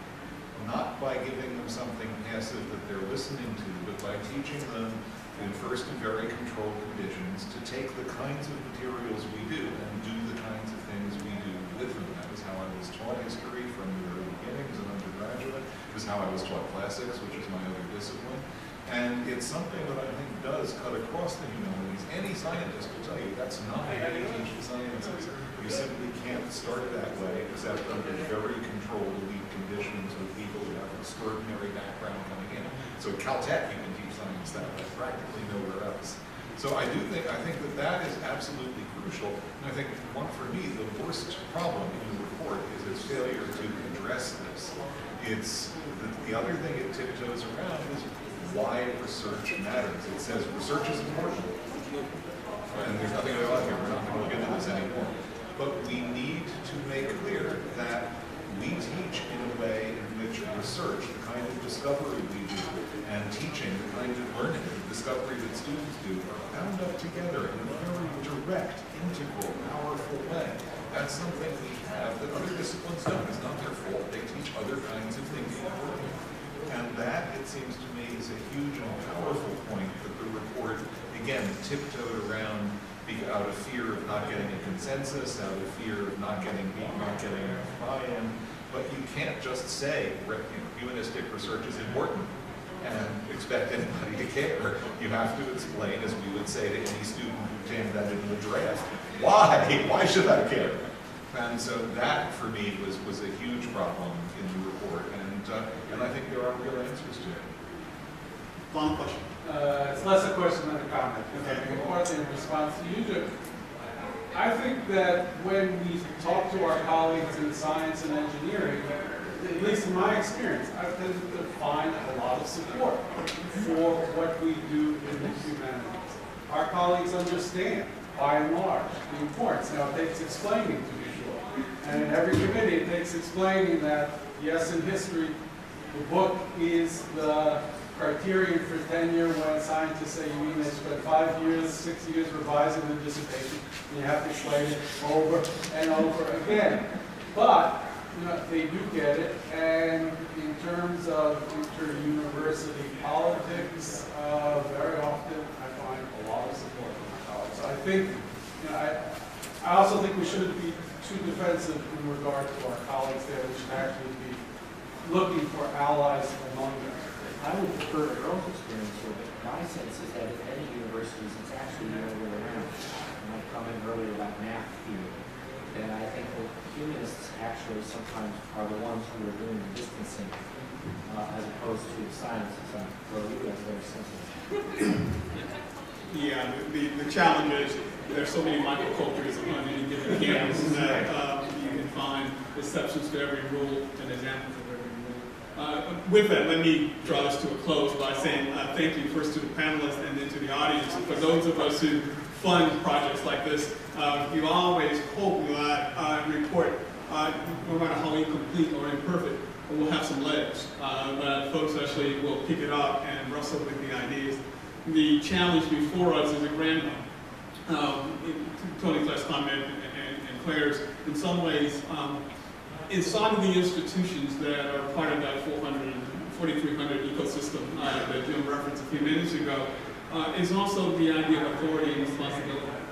And as we think about the place of the humanities and history profession in particular, and talk about change and where change actually needs to originate. I was reminded as a provost on many occasions I could do many a thing, but I couldn't touch the curriculum. That was actually the province of the faculty. I mean, if you come back to a lot of the questions that we've been talking about, in some ways, it comes back about then that ultimate design. And if faculty, individually and collectively, aren't interested, we end up with stasis, and there isn't the change that we need. So thank you for